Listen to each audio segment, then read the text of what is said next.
With the announcement of another Harry Potter collector set, namely the 76437 The Burrow Collector's Edition, I'm going to revisit a set that may have gone unnoticed by many but which actually has a lot of potential, as it allows you to recreate one of the most iconic places of the story in a more accessible way and with great possibilities for expansion, especially after the release of 76439, Ollivander's and Madame Malkin's robes.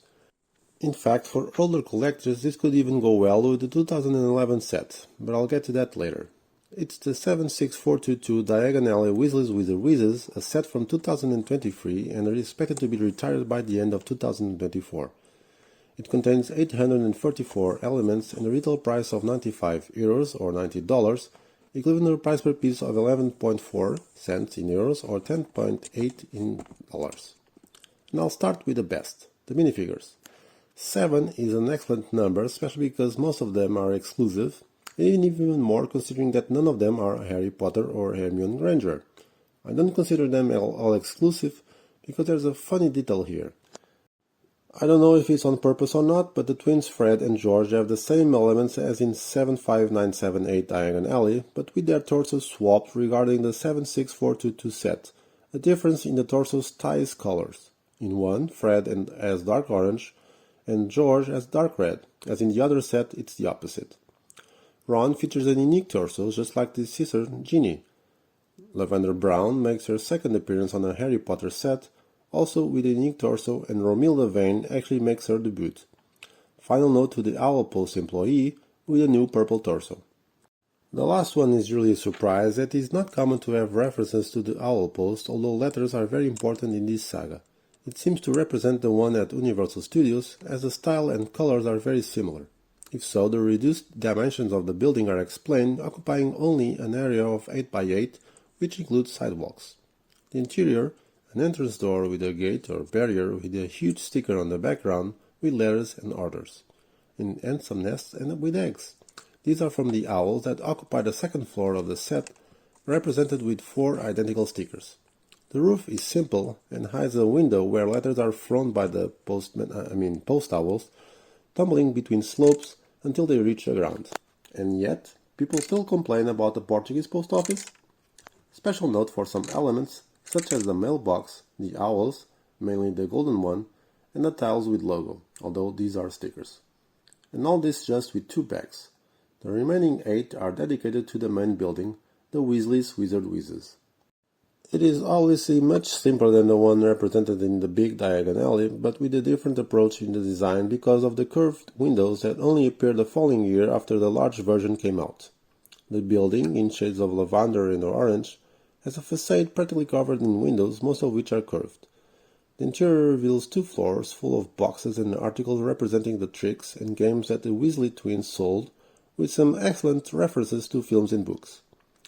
Note of the inclusion of a giant doll inside the round window in the middle of the building, which, although it does not have the technique mechanism like the large set has, it recreates the pulling the rabbit out of the hat movement, since there's a rabbit on top of the giant brick-built head of the building.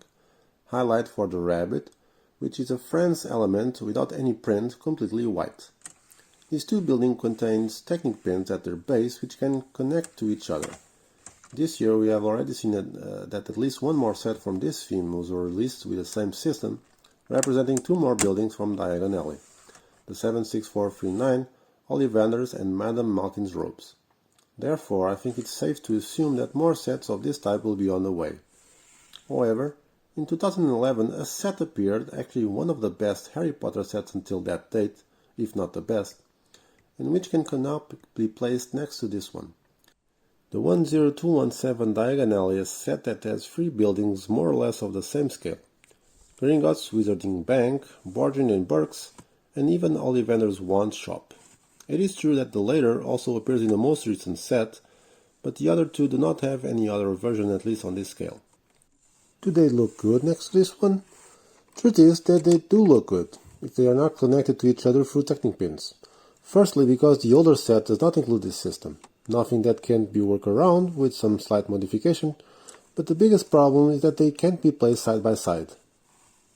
Not only the size of the buildings in Diagon Alley reveal details such as windows or stickers, but also because of the layout of the facade at the base is not the same. and so you can see the interiors of the buildings through a one-stud gap between walls. However, if placed separately, without any connection between them, it seems to me that they'll really look good. The main difference is in the detail that the older set have regarding the most recent. In conclusion, it seems to me that it's a good set for both adults and children. The later will want to play, while the older ones will want to collect, especially the minifigures. I can say it's a good source of parts as the dominant colors are orange, in the windows, and lavender. There are some rare decorated pieces though, and others exclusive like the white rabbit. Regarding the construction experience, it is a set suitable for the age mentioned in the box, 8+. More experienced fans won't expect great techniques, but there are some interesting details such as the placement of the round windows or the giant figure inside the building.